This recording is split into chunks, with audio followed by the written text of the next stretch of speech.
سب تعریفیں اللہ جل شانہ وحدہ لا شریک کے لیے، جس نے اپنی قدرت کاملہ سے اس کائنات کو حضور نبی کریم صلی اللہ علیہ وآلہ وسلم کے عرفان کی خاطر پیدا فرمایا۔ بے شمار درود حضور نبی کریم صلی اللہ علیہ وآلہ وسلم کی ذات اقدس کی خاطر، جن کی ذات اقدس اس کائنات کی تخلیق کا باعث بنی۔ اللہ جل شانہ کے فضل و کرم سے ہم قرآن مجید کی تفسیر کے سلسلے میں آگے بڑھ رہے ہیں۔ ہم نے سورہ بقرہ کی ابتدائی آیات کا مطالعہ کیا تھا، جن میں پروردگار عالم نے اپنی کتاب لا ریب کے بارے میں بتایا کہ یہ ان لوگوں کو ہدایت دیتی ہے جو ڈرنے والے ہیں، جو اللہ کے غضب سے ڈرتے ہیں، اللہ کے عذاب سے ڈرتے ہیں، اللہ کی ناراضگی سے بچنا چاہتے ہیں۔ قرآن ان کو ہدایت دیتا ہے کہ کیسے اللہ سے کی ناراضگی سے بچا جا سکتا ہے۔ پھر ان آیات میں اللہ جل شانہ نے یہ ارشاد فرمایا کہ جن لوگوں کو قرآن مجید ہدایت دیتا ہے ان کے اندر کیسی خوبیاں پیدا ہو جاتی ہیں، کیسی صفات کا رنگ ان پر چڑھ جاتا ہے۔ پروردگار نے فرمایا ان کی پہلی شان یہ بن جاتی ہے کہ وہ ہر چیز پر بن دیکھے ایمان رکھتے ہیں، شرط یہ ہے کہ محمد عربی نے فرمائی ہو۔ یہ پہلی خوبی ہے کہ حضور صلی اللہ علیہ وسلم نے جو فرما دیا پھر اس پہ وہ اپنی عقل کا کوئی دعویٰ نہیں رکھتے، معیار نہیں رکھتے۔ یہ پہلی خوبی ان کے اندر پیدا ہو جاتی ہے، وہ مانتے ہیں۔ دوسری بات ان کے اندر جو پیدا ہوتی ہے، قرآن جن کو ہدایت دیتا ہے، وہ یہ ہے کہ وہ پورے آداب کے ساتھ اور باقاعدگی کے ساتھ نماز کو قائم کرنے والے بن جاتے ہیں۔ پھر دنیا کے معاملات پیچھے رہ جاتے ہیں، وہ نماز کو پہلے نمبر پر رکھتے ہیں، اور خود سرور عالم صلی اللہ علیہ وآلہ وسلم کے بارے میں جو طریقہ آپ کا نماز کے بارے میں ہے وہ کمال ہے کہ حضرت عائشہ صدیقہ رضی اللہ تعالیٰ عنہ فرماتی ہیں حضور ہمارے ساتھ بیٹھ کر باتیں کر رہے ہوتے تھے، باتیں ہو رہی ہوتی تھی، گھر کے معاملات ہوتے تھے، اور اچانک جب اذان کی آواز آتی تھی سرکار یوں ہو جاتے تھے جیسے ہمیں جانتے ہی نہیں ہیں۔ آپ کی ساری توجہ نماز کی طرف لگ جاتی، سارے معاملات چھوڑ کر حضور نماز کی طرف چلے جاتے۔ یہ جو رنگ ہے نماز کے ساتھ محبت کا، یہ پیدا ہو جائے جب، تو سمجھو کہ قرآن کی ہدایت کا فیض آ رہا ہے۔ قرآن مجید پھر جب جن لوگوں کو ہدایت دیتا ہے ان کی اگلی شان یہ بن جاتی ہے کہ وہ رزق کو اللہ کی عطا سمجھتے ہیں، اپنی قابلیت کا نتیجہ نہیں سمجھتے۔ پھر اسے خرچ بھی اسی طرح کرتے ہیں جیسے اللہ پسند فرماتا ہے۔ اللہ کی مرضی کے خلاف وہ کہیں پر اس کے دیے ہوئے رزق کو خرچ نہیں کرتے، اس کی پسند حاصل کرنا یہ ان کا معیار بن جاتا ہے۔ وہ لوگ اس کتاب پر ایمان رکھتے ہیں جو محمد عربی صلی اللہ علیہ وسلم پر نازل ہوئی، اور ان کتابوں پر بھی ایمان رکھتے ہیں جو حضور سے پہلے انبیاء پر نازل ہوئیں، اور سب سے آخری بات اس سلسلے میں جو پروردگار فرماتا ہے وہ یہ ہے کہ وہ آخرت پر یقین رکھتے ہیں۔ یہ جو صفات ہیں یہاں تک ہم نے سورۃ البقرہ کی یہ پچھلے جمعۃ المبارک میں پڑھی تھی۔ اتنی بات کر کے رب العزت ان نشانیوں کو، ان صفتوں کو، ان خوبیوں کو بیان کر کے آگے پروردگار جو ارشاد فرماتا ہے وہ کیا ہے؟ اعوذ باللہ من الشیطان الرجیم، بسم اللہ الرحمن الرحیم۔ اولئک علی ھدی من ربہم واولئک ھم المفلحون۔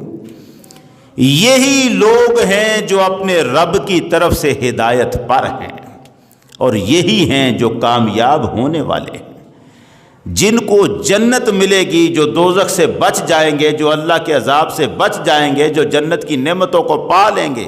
یہی وہ لوگ ہیں، یہی لوگ ہیں جن کو رب نے ہدایت دے دی ہے۔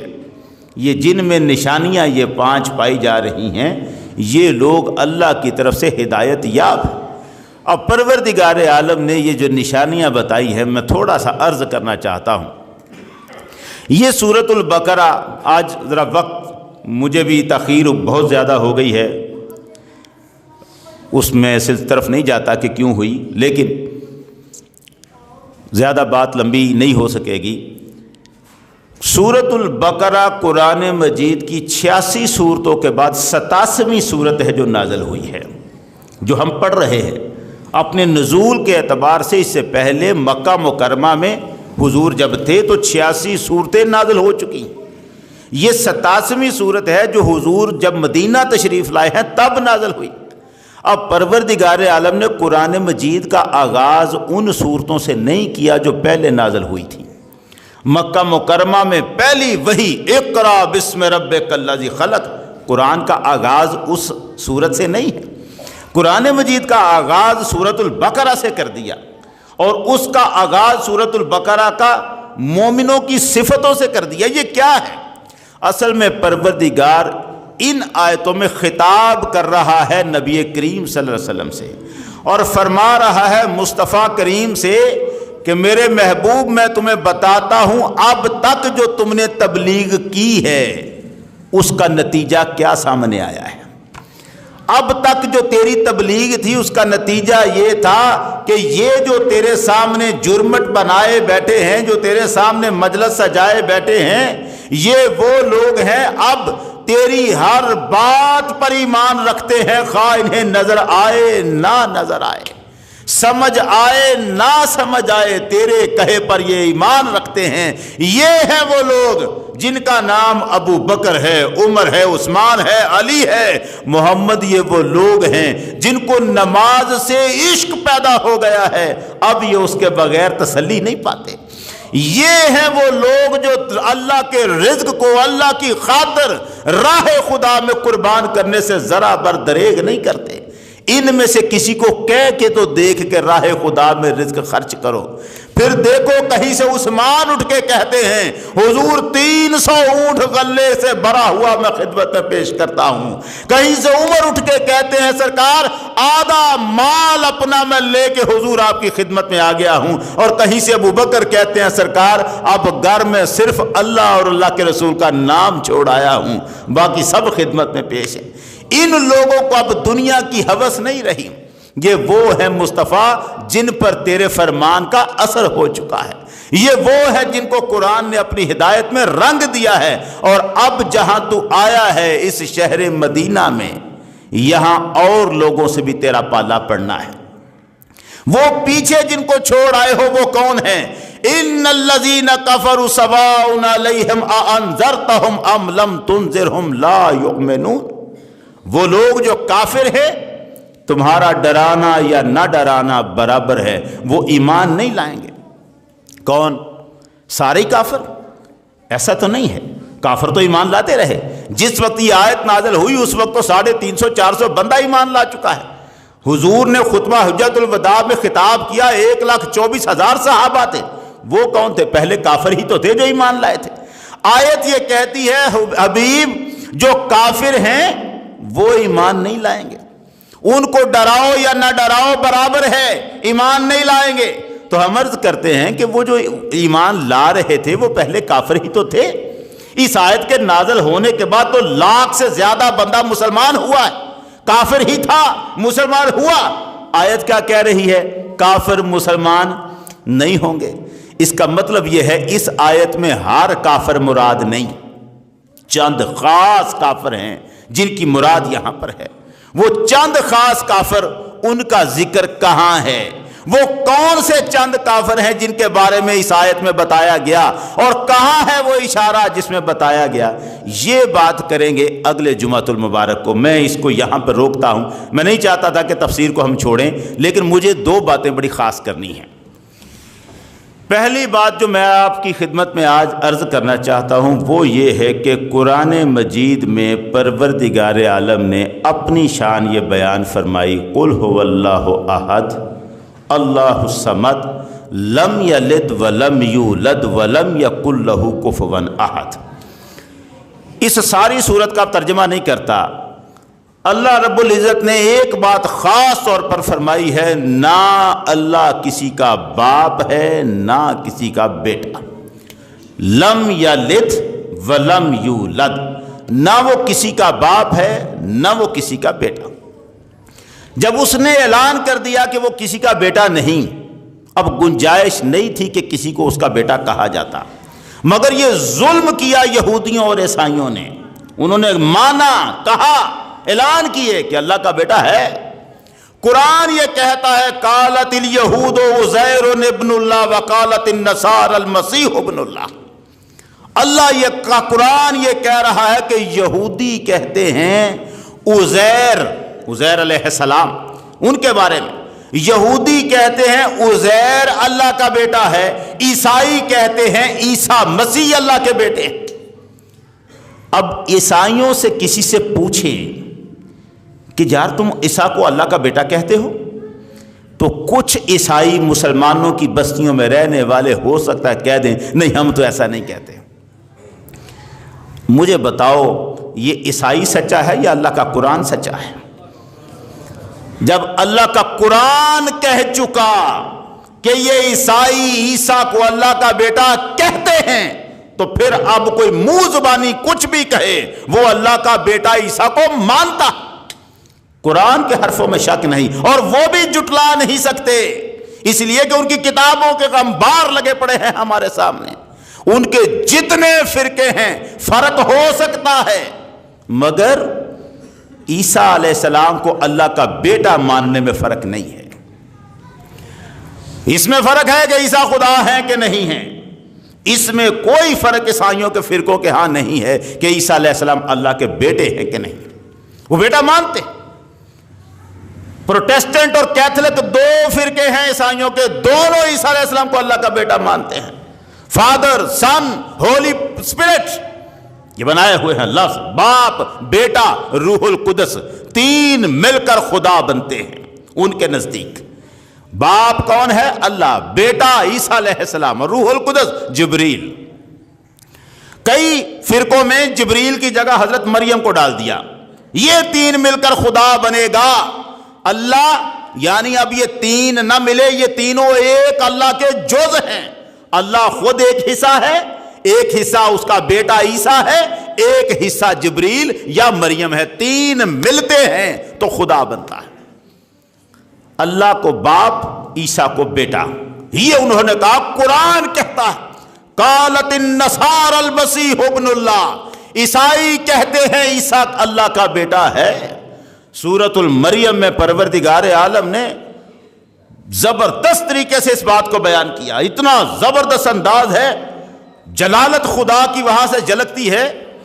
اللہ کو سب سے زیادہ جس بات نے تنگ کرنا، اللہ کو کوئی اذیت نہیں دے سکتا، تکلیف نہیں دے سکتا، تنگ نہیں کر سکتا، مگر وہ لفظ استعمال کرتا ہے، جو بات سب سے زیادہ اسے ناپسند ہوئی ہے وہ یہ ہے کہ کسی کو اس کا بیٹا قرار دیا جائے۔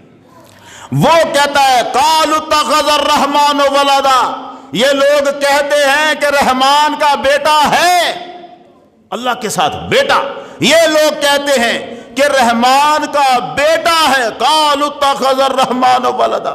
اب اس بات کو دیکھیں قرآن کس انداز ہے، قرآن کہتا ہے تقاد السماوات یتفطرن منہ وتنشق الارض وتخر الجبال حدا۔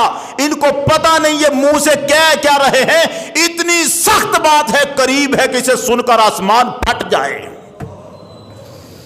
اللہ کہتا ہے یہ میرے خلاف اتنی بڑی بات ہے، اگر آسمان کو احساس ہو وہ سن لے، وہ پھٹ جائے، زمین شک ہو جائے، پہاڑ ڈہ کر گر جائیں، یہ میرے بارے میں یہ کہہ رہے ہیں۔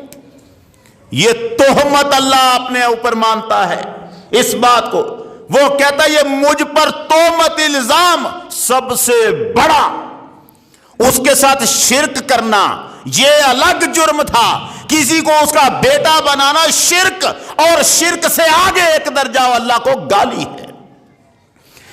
حدیث بخاری شریف کی 4690 نمبر حدیث میں نبی کریم صلی اللہ علیہ وسلم نے ارشاد فرمایا، لوگو اللہ یہ فرماتا ہے کذبنی ابن آدم، آدم کا بیٹا مجھے جھٹلاتا ہے، نہیں مانتا مجھے، وَلَمْ يَكُنْ لَهُ ذَلِكَ، حالانکہ اسے حق نہیں تھا کہ مجھے جھٹلا دیتا، وَشَتَمَنِي، اور یہ مجھے گالی دیتا ہے، وَلَمْ يَكُنْ لَهُ ذَلِكَ، اسے یہ حق نہیں تھا کہ مجھے گالی دیتا، اب آگے اللہ فرماتا ہے کہ یہ جھٹلاتا کیسے ہے؟ یہ کہتا ہے کہ جیسے میں نے اسے پہلے پیدا کیا تھا اب دوبارہ پیدا نہیں کر سکتا. یہ مجھے جھٹلاتا ہے کہ میں اسے اٹھا نہیں دوبارہ سکتا, میں اسے دوبارہ زندہ نہیں کر سکتا. یا اگر کوئی بندہ یہ کہتا ہے تو وہ مجھے جھٹلاتا ہے, میری قدرت کو جھٹلاتا ہے. وَشَتَمَنِي, اور یہ مجھے گالی دیتا ہے. گالی کیا ہے؟ شتمہ ایایا, اس کا مجھے گالی دینا یہ ہے, یہ کہتا ہے کہ اللہ کا بیٹا ہے. وہ کہتا ہے کہ اللہ کا بیٹا ہے. حضور فرماتے ہیں اللہ کہتا ہے یہ آدم کا بیٹا مجھے گالی دیتا ہے جب کہتا ہے کہ اللہ کا بیٹا ہے. اللہ کا بیٹا کسی کو قرار دینا, اسے پروردگار اپنے لیے گالی مانتا ہے, گالی مانتا ہے. اور پھر سرکار دو عالم نے فرمایا, بخاری شریف 6099 نمبر حدیث ہے, حضور نے فرمایا لوگوں سنو, لیس احد اصبر علی اذن سمعہ من اللہ, اللہ سے زیادہ تکلیف دہ بات سن کر صبر کرنے والا کوئی دوسرا نہیں, کوئی دوسرا نہیں کہ جتنی تکلیف دہ بات وہ سنتا ہے پھر صبر کرتا ہے. کیسے کیسے؟ انہم لیدعون لہ ولدا, یہ لوگ کہتے ہیں کہ اس کا بیٹا ہے. وَإِنَّهُ يُعَافِيهِمْ وَيَرْزُقُهُمْ, اور پھر بھی وہ ان کو رزق دیے جا رہا ہے. وہ یہ سن کر کے انہوں نے میرا بیٹا بنا رکھا ہے, پھر بھی ان کو رزق دیا جا رہا ہے, دیتے جا رہا ہے. اتنا صبر کرتا ہے پروردگار عالم. میں جو عرض کر رہا ہوں, قرآن مجید جس بات پر یہ کہتا ہے آسمان پھٹ جائے, اتنی سخت بات ہے, جسے حضور فرمائے یہ اللہ کو گالی ہے اگر کوئی کہے کہ اللہ کا بیٹا ہے. یہ عیسائی جھٹلا ہی نہیں سکتے, ان کی کل انجیلیں ہمارے پاس ہیں, یہ عیسیٰ علیہ السلام کو اللہ کا بیٹا کہتے ہوئے تھکتے نہیں. بیٹا ہے. اب جسے ہم کہتے ہیں 25 دسمبر جو کل آ رہی ہے, جس پر کرسمس منایا جاتا ہے, عیسیٰ نبی کی پیدائش, ہر نبی کی پیدائش ہم لوگوں کے لیے خوشی کا باعث ہے. ہر نبی کی پیدائش ہمارے لیے خوشی کا باعث ہے. مگر عیسائیوں کا عقیدہ کیا ہے؟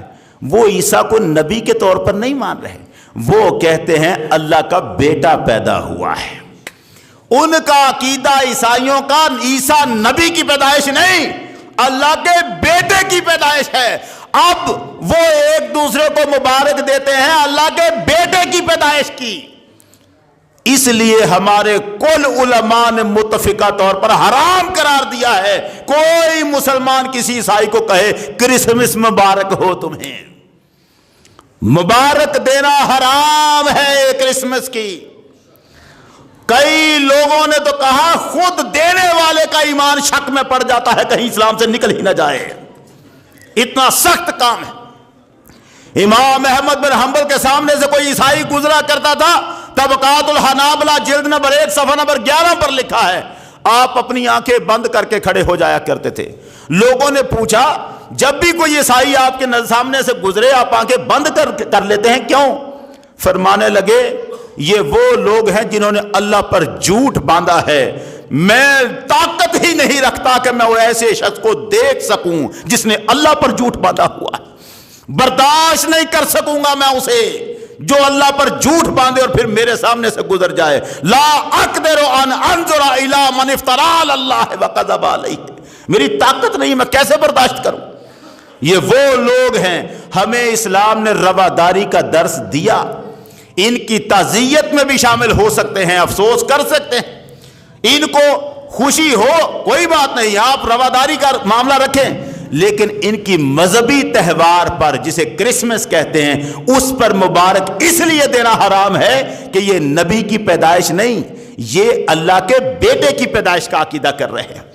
اب مبارک دینے والا خود اس جرم میں شریک ہونے کا خطرہ ہے. لہذا قطعاً کوئی شخص کرسمس کی مبارک نہ دے. ہماری حکومتیں غلام ہیں, ان کا مسئلہ نہیں ہے, ان کو بتانے والے سو گئے جنہوں نے حکومت و حکمرانوں کو بتانا تھا. بتایا نا ایک بندے نے سعودی عرب میں, ایک امام نے کھڑے ہو کر اتنا کہا، سعودی عرب میں ہمارا حکمران اسرائیل اور امریکہ کا ایجنٹ ہے، ممبر سے اتار کے اسے پھانسی پہ چڑھا دیا ہے اگلوں نے۔ یہ ہے دور، یہاں پر کوئی بول سکتا ہے؟ حکومت کو نہیں سمجھایا جا سکتا کہ آپ جا کے عیسائیوں کے ساتھ ہیپی کرسمس اور میری کرسمس کیوں کہتے ہیں۔ اس کو سمجھانے کے لیے جو لوگ وہاں بیٹھے ہیں وہ ان کا کام ہے۔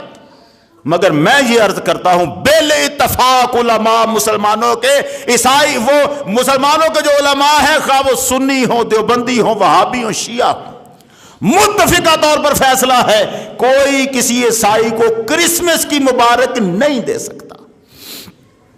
اس لیے اس بات سے احتیاط کیجئے گا، کرسمس کی مبارک دینا یہ قطعاً ناجائز ہے۔ ایک دوسری بات میں عرض کرنا چاہتا ہوں، وہ کوئی شاید مسئلہ بن جاتا ہے ہمارے ہاں۔ ہم جو سجدہ کرتے ہیں، زمین پر سجدہ کرتے ہیں، تو سجدے میں فقہی مسئلہ یہ ہے کہ ایسی جگہ پر سجدہ نہ ہو کہ آپ کا سر بس نرم جگہ پر رہے اور زمین کی سختی کو محسوس نہ کر سکے۔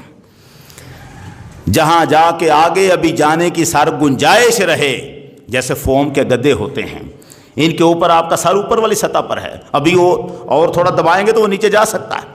زمین کی سختی کو آرام سے آپ سر رکھیں اور نیچے سختی آپ کی محسوس ہو، اس طرح سجدہ کرنا جائز ہوتا ہے۔ کرسی پر بیٹھنے والے وہ تو اشارے والا معاملہ الگ ہے، جو زمین پر سجدہ کر رہے ہیں بات ان کی کر رہا۔ وہ اگر سجدہ کرتے ہیں اور سجدہ ایسی جگہ پر کر رہے ہیں جہاں سر پوری طرح وہ زمین کی سختی کو محسوس نہیں کرتا، اتنا فوم نرم ہے، ایسا نرم ہو کہ سر پورا چلا جائے، آگے مزید جانے کی صرف کپڑا ہی رہے بیچ میں، وہ الگ چیز ہے، اس کی خیر ہے۔ لیکن جہاں سر ابھی لرزتا ہے، سر رکھا ہوا ہے، ابھی اس کی پیشانی ناک ہل سکتی ہے، کبھی پیشانی نیچے چلی جائے، کبھی ناک نیچے چلا جائے، ایسی نرم جگہ فوم کے گدے پر تو سجدہ کرنا معذور شخص کے علاوہ حرام ہے، ہوتا ہی نہیں۔ جو بیڈ ہے جسے ہم فوم کا گدا کہتے ہیں، اور اس کے علاوہ نرم گدیلے جو گدیلے سے ہیں جن میں نرمی محسوس ہوتی ہے، اس پر سجدہ کرنا مکروہ کے درجے میں ہے۔ ہو جائے گا مگر مکروہ ہوگا۔ ایسا ہونا چاہیے کہ زمین کی سختی محسوس ہو۔ یہ ایک مسئلہ تھوڑا سا میں نے عرض کرنا تھا آپ کی خدمت میں۔ اللہ جل شانہ ہمیں توفیق عطا فرمائے کہ ہم اپنے سارے معاملات میں شریعت محمدی کے پیروکار رہیں، حضور سید عالم کے حکم پر چلتے رہیں۔ وآخر دعوانا الحمدللہ رب العالمین۔